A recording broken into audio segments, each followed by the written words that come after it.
Well, a very good evening from the podium here at Karting Good evening. Genk. And this is Karting Genk and BNL's very own Dave Ritzen. Dave, thanks for your time. Thank you. You're welcome. Now, let's talk about the history of the BNL. This is now the 11th season. How did you get involved, first of all? First of all, that's a long way. That's a long way back, Alex. I guess I was 7 or 8 years when I went into the karting. That time with my dad. Yeah. I was also an official, mainly in the Netherlands. And as a little kid, I was hanging out posting the results on the posting board, and so on and so on. And then you grow into the sport, and you're getting older, and you do different jobs during a race weekend, and so on and so on. And actually, in 2009, I was invited by Boy Piles, who was the first track manager at the new circuit of Karting Genk. He asked me to help with the Belgian championships, and also the BNL. So that is from 2009. And then we go on, and in 2011 they asked me to work as employee with the Genk car shop, with GKS, as a sales manager. And I did that to mid 2016.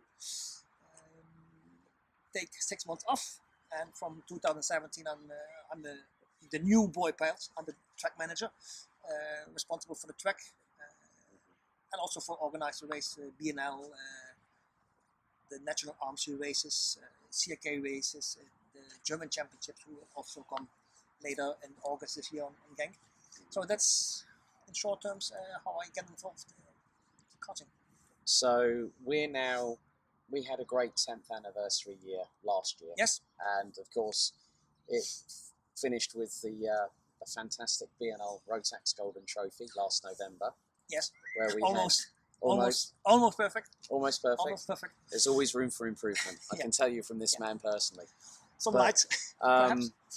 But it was a great way to finish the 10th anniversary. We now go into season number 11. Yes. We now have OK and OK Junior join the championship. What was the decision? Because obviously OK and OK Junior in FIA CIK is very, very popular. You know, when you've got the likes of Lorenzo Travisanotto, Taylor Barnard, Dexter Patterson, all these great people. What was the decision behind bringing OK and OK Junior? The main reason was in May we will organize the second round of the CRK European Championship for OK and OK Junior. And from the ASN, there was a request if we also could make or organize a national championship for OK and OK Junior. So from that point, we had some time in the schedule for BNL races, and that's why we start with the national championship for OK and OK Junior. That's the main reason. So now we're here on a February weekend, 2 weeks after the track was completely covered in the white stuff, in the snow. For 2 days. For 2 days. Was, how excited are you of the fact we have 15 nationalities here this weekend? We have over 125 drivers, because you and I have been messaging each other, and you were like saying, I'm really happy with 110, and I was like going 150, and we pretty much hit bang on the middle. Is that what you were kind of expecting? Yeah, if we can do it like that, if you say the next time we have 175, and I said, okay, well, 125 is okay, and we have 150, and I'm quite happy, Alex. So if that be one of the reasons the people come to Genk, no, to be honest, of course I'm quite happy with the numbers. To be honest, I didn't expect so much, but I think the last 2 weeks, the juniors and seniors grow incredible. Unfortunately, we could have more juniors on start if we had more place in the time schedule. That we could have some heats and some heats. But it's not possible to change the timetable just 4 days before the event starts. That's too difficult. That's not good for the drivers, not good for the teams, not good for the organization. I think like now it is okay. You get 36 drivers in the final.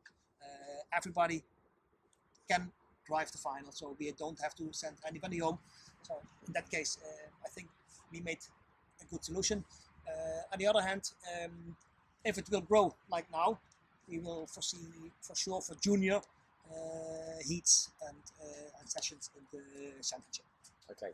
Now, one thing I wanted to ask you about our timetable. Now, obviously, BNL over the last few years has gone about as an amount of laps, like we see in CIK, FIA. Are we going to see a change to timed heats and finals for BNL in 2019 with what we've got with the kick-off? Because we have the first finals are 10 minutes plus an additional lap, and then we go to 13 minutes plus an additional lap for the second final. Yeah, correct. The reason behind that is that we also try to get the KZ2 category into the program. Unfortunately, this weekend there was not so much request for that, and that's why we have to change it timetable in minutes. In case if it's rained, you don't lose extra time because it rains, because you have the 10 minutes drop down and then it's finished. If you have a certain number of laps and it starts to rain, you still have to drive those laps, and you're losing too much time on a day. That's why we change it into the minutes. Now for 2019, the second round of the BNL Karting Series season, we are not going to Oosterschelde, where it's been in quite a few years. But it was very good and very nice always, But we head to Karting de Vang in Marienburg, which is about 2 hours south of us here in Genk, so not too far from Liège. A very, very good track. It's been used quite significantly. It's quite nice that the BNL have decided to keep it very much.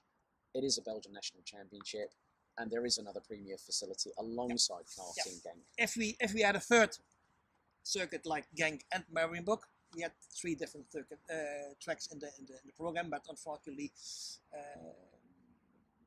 the tracks are not so much in Belgium, so we have only 2 major tracks. It's Genk and Marienburg, and the other circuit of Spa-Francorchamps, it's not has not the facilities as Marienburg and Genk has. So that's why that's why we come always 2 times to Genk.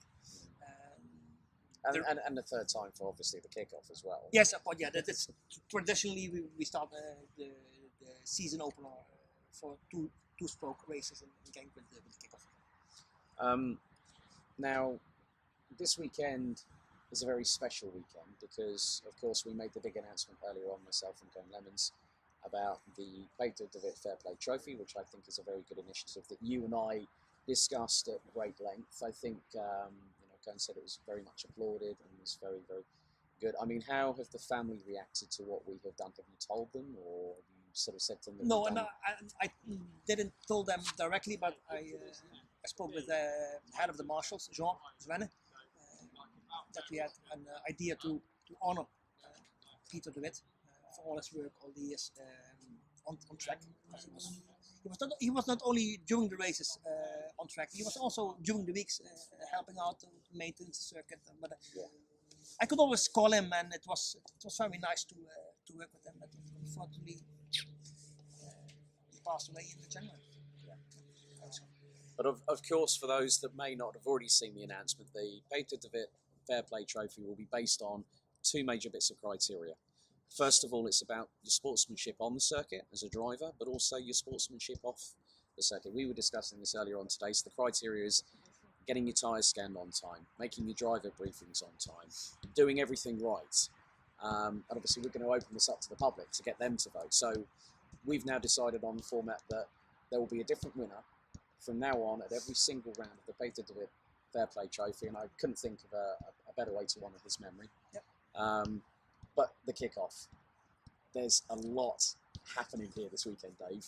We have 6 tickets to give away to the inaugural Rotax Max Challenge International Trophy being held at the Circuit Alain Prost at Le Mans, where legends are born, of course, the 21st to the 24th of August.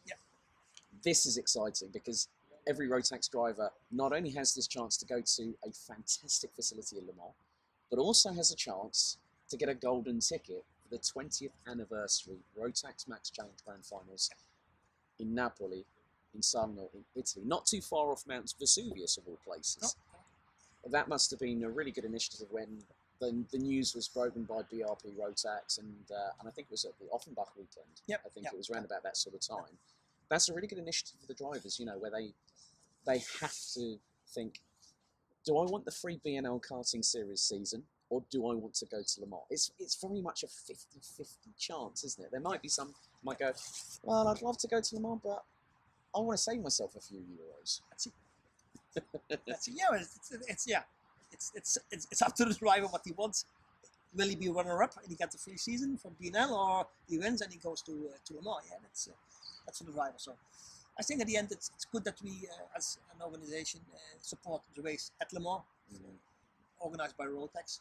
It's brand new. It's with your own chassis, with your own engines. It's not to compare with the grand finals. It's just with your own equipment you can be a real world champion. The grand final is bigger, major. It is the World Cup of karting. No ifs or buts. But I mean, we now go into the season number 11. The volume's cranking up even higher.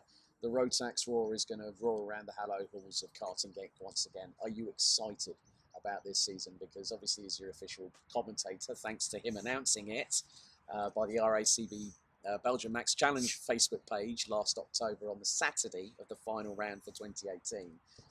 I can't wait. I'm looking forward to it, when we're going to see some people sort of, as we would say, sandbagging, they're holding back. But when we go qualifying at 9:50 tomorrow morning, it's only 5 minutes qualifying. Yeah, only just 5 minutes. And this was exactly because for those that watch the Golden Trophy, 10 minutes before our nighttime qualifying session, which this man had put blood, sweat, and tears into organising, an outside power cable threw us a curveball, didn't it? Yeah. But I think this format is really going to show who's going to be the ones that are going to be fighting from the very, very front. You know, like the likes of Mag van Vliet, 3-time champion from last year, Euro Trophy, Chrono Karting, and of course BNL. Yep. You've then got the likes of Matilda Olsson and Senior Max. You've got Elin Brunsils. You've got Zander Schiblak, who's last year's DD2 BNL champion. You've then got, of course, Mr. Casanova himself, Christoph Adams in DD2 Masters. You've got other drivers that, Jusso Pantila, Jan Schwitter. There's a whole host of people that have come over from the Rotax Max Euro Trophy from last season. I can't really wait for this season to get started, can you? Me too. But to be honest, I will be glad it be Sunday evening. Because this man has been working very hard since this morning. But Dave, thank you very much for your time. You're welcome. Thank you. Have a good evening.